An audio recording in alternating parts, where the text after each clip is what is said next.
শোষিত শোষিত শোষিত শোষিত বৈষম্যে ঠাঁই নাই।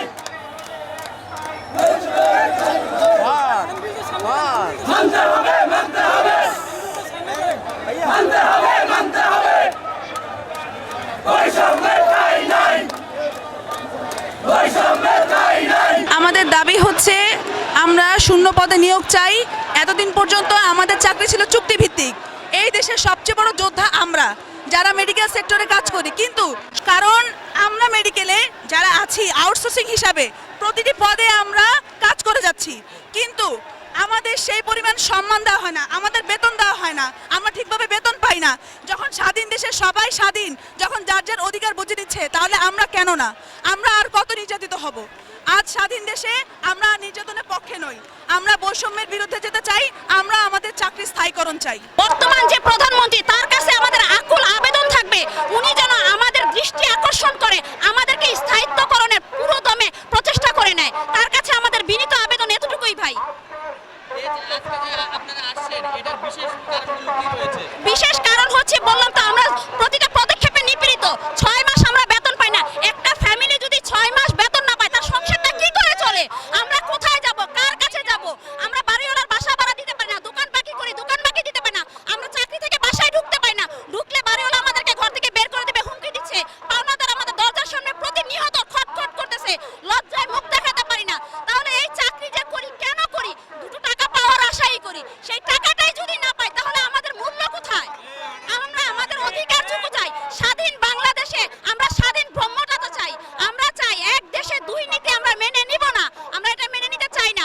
আমরা স্বাধীন হতে চাই।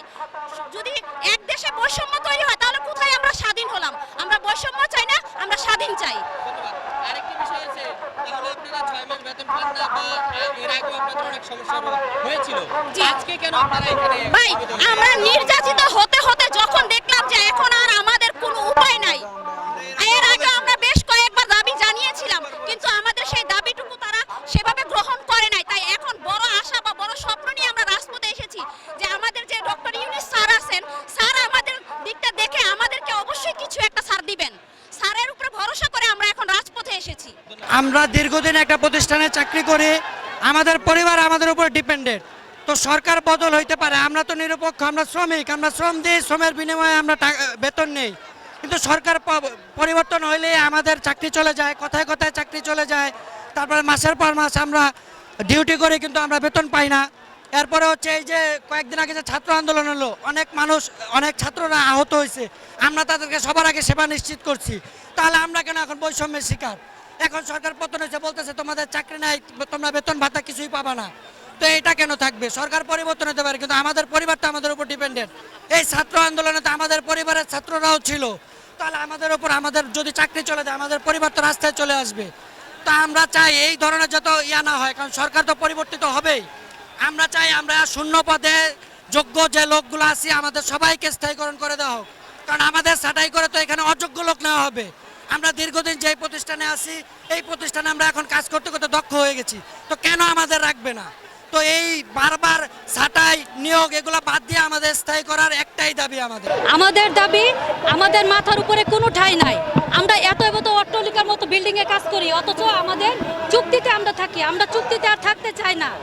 আমরা যারা মহিলারা আছে, আমরা ডেলিভারি হওয়ার পরে আমরা 1 মাস ছুটি পাই না। আমাদের যে বাচ্চাদের জন্য আমরা যুদ্ধ করি, ওই বাচ্চাদের সঠিক সময় আমরা দুধ খাওয়াইতে পারি না। সেই কষ্টের বিনিময়ে আমরা সঠিক টাইমে বেতন পাই না। আমরা এই চুক্তিবদ্ধ থাকতে চাই না, আমরা সরকারের আওতায় থাকতে চাই।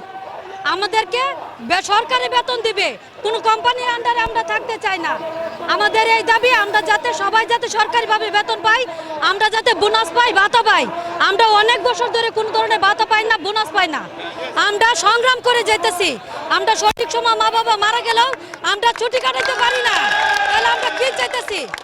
একটা মহিলা নর্মাল ডেলিভারি বা সিজার হইলে তার ব্লিডিং বন্ধ হয়তো তার কমপক্ষে 2 মাস সময় লাগে। আমরা 1 মাস ছুটি পাই না। আমাদের ব্লিডিং বন্ধ হওয়ার আগে আমরা চাকরিতে জয়েন দিতে হয়। তাহলে আমাদের সন্তানকে কিভাবে আমরা বাঁচাবো? এই চাকরি করে আমাদের লাভ কি? যদি আমরা ছুটি না পাই, দুধ না খাওয়াইতে পারি, আমাদের রক্ত বন্ধ না হয়, ওই অবস্থায় আমাদের অফিসে যাইতে হয়। আমরা কোনো চুক্তিতে থাকবো না। আমরা সরকারি হইতে চাই, সরকারের আওতায় আমরা বেতন নিতে চাই। এটাই দাবি? আমি মেট্রো রেল থেকে মোহাম্মদ লিয়াকত হাসান বলতেছিলাম, আমরা হচ্ছে আউটসোর্সিং কর্মচারী, আমরা নিপীড়িত, নির্যাতিত, শোষিত। আমরা অন্য সকল কর্মকর্তার মতো আমাদের কোনো সুযোগ সুবিধা দেওয়া হয় না। আমাদের নাই কোনো উৎসব ভাতা, আমরা কোনো উৎসব ভাতা পাই না। আমাদের অন্যান্য কর্মচারীরা তারা সবাই আমাদের ছোট চোখে দেখে, কেউ আমাদের কোনোভাবে কিছুদিন পর পর গেলে চাকরি নাই তো আমাদের বলে ধমকি দেয়। আমরা আজ প্রায় 2018 সালের এই নীতিমালার পর থেকে বৈষম্যর শিকার হচ্ছি। আমরা এই স্বাধীন বাংলাদেশে দ্বিতীয় স্বাধীন উন্মোচনে উপদেষ্টার কাছে একটাই দাবি জানাই, আমাদের এই বৈষম্য থেকে আমাদেরকে মুক্তি দেওয়া হোক এবং আমাদেরকে স্ব কর্মস্থানে চাকরি স্থায়ী করা হোক এবং 18 নীতিমালা দূরকরণের মাধ্যমে আমাদের সবাই যে কর্মস্থানে আছি সেই কর্মস্থলে চাকরি স্থায়ী করাকরণ হোক। এটাই আমাদের এক দাবি, এক দাবি মানতে হবে। আমার নাম মোহাম্মদ ইকবাল হোসেন বাবু, বাংলাদেশ শিল্পকলা একাডেমি থেকে আমরা এই শাহবাগে আজকে অবস্থান করতেছি। আমাদের বিষয়টা হচ্ছে আমরা অনেক বঞ্চিত, অবহেলিত, নির্যাতিত। আমাদের যেভাবে আমাদের এই আউটসোর্সিং নামক দাসপ্রথা চালু করেছে এবং এই দাসপ্রথা আমরা থাকতে চাই না। এই দেশ এখন স্বাধীন হয়েছে, এই স্বাধীন দেশে এই কৃতদাস প্রথা বাতিল করতে চাই। প্রত্যেক প্রতিষ্ঠান থেকে এই কোম্পানি ঠিকাদারকে দূর করে নিজ নিজ প্রতিষ্ঠানে সবাইকে বয়স শিথিল রেখে নিয়োগপত্র দিতে হবে। স্বাধীন দেশে আর বড়দিন থাকতে চাই না। 53 বছর পরে আমরা আমাদের এই দাবি নিয়ে যে আজকে শাহবাগে আসতে পারছি, এই জন্য ছাত্র জনতাকে ধন্যবাদ জানাই উপদেষ্টা মণ্ডলীকে এবং ধন্যবাদ জানাই এই খারাপ পরিস্থিতিতে ডক্টর ইউনূস সাহেব আমাদের যে এই স্বাধীনতা এনে দিয়েছেন এবং আমরা তার কাঁধে কাঁধ মিলিয়ে আমরা এই দেশটাকে আবার নতুন করে করতে চাই। আর আমরা তার কাছে দাবি করি, আমরা আর এই দেশে কৃতদাস হয়ে থাকতে চাই না।